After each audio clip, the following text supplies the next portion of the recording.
The VCE Vocational Major is a new 2-year senior secondary program that sits within the VCE, focused on putting practical life skills into action in a real-world environment and incorporating community-based activities and teamwork.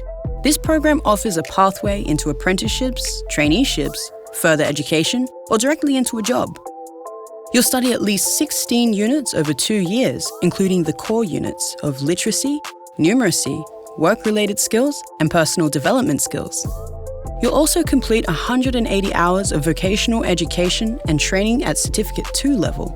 Choose what suits your interests, with elective subjects like automotive, health, or hair and beauty. It's up to you.